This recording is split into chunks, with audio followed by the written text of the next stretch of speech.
During the past few weeks, I've been addressing audiences about how we, who believe in freedom, liberty, and individual rights, can defeat the enemies of these God given gifts, not just on the battlefield of politics, but more importantly, on the battlefield of spiritual warfare. I have quite often said that it is no coincidence that Canada and the United States of America are simultaneously facing the same challenges of growing tyrannical and communist powers creeping into every aspect of our lives. The reason we are the targets of evil is because we are the strongest beacons of faith, freedom, and liberty for the entire world. All of us are inundated with news of laws, executive orders, and government policies that are designed to chip away at our faith, freedoms, liberties, and individual rights. Every communist government has as its priority the mission to destroy the faith of its people. Their ideology is grounded in atheism, and their policies are designed to enslave the people to the governing powers. It is the government that is to be worshipped, not God. It is no secret that the Chinese Communist Party, on one front, and the World Economic Forum, on another front, are attempting to squeeze freedom-loving people to the point that they will lose all motivation and energy to continue the fight for freedom and liberty. I believe that the CCP and the WEF are in some fashion changing their tactics in this fight against freedom and liberty, from fighting on the political battlefield to fighting on the spiritual battlefield, because they are beginning to realize that if they can't beat us in a spiritual war, they will never beat us in a political war. I believe this is so because they have stepped up their propaganda campaigns designed to bring fear to the doorstep of every person opposed to them by targeting their religious freedoms as a priority.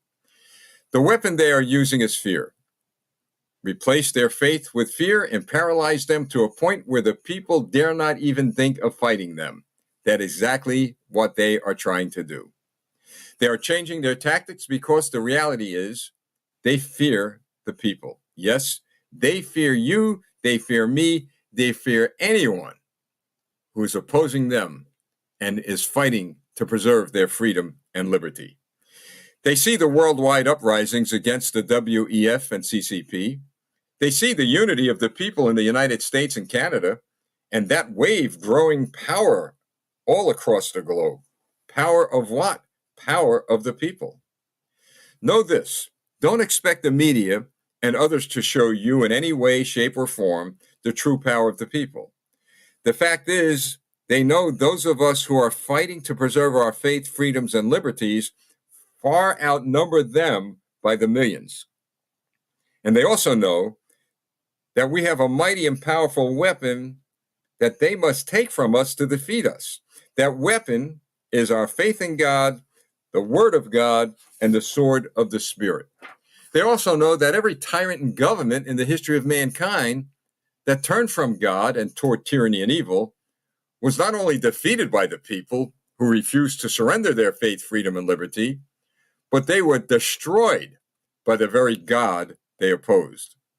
Yet knowing all of this, they still try in vain to defeat the King of Kings and the people who love and worship him. That's the way it has always been, and that's the way it will be until God says enough is enough. And so, my friends, keep the faith. History is on our side. History is on your side. So what is your job in the fight for freedom and liberty in this 21st century? Well, the answer is found in that great book, the Bible, the book of Luke, chapter 4, verse 18. And what an answer it is. The Spirit of the Lord is upon me, that's you, because he has anointed me, that's you, to proclaim good news to the poor. He has sent me, that's you, to proclaim liberty to the captives and recovering of sight to the blind, to set at liberty those who are oppressed. Well, since God sent you for such a time as this, no one can defeat you. They lose, we win. I'm Lieutenant Stephen Rogers.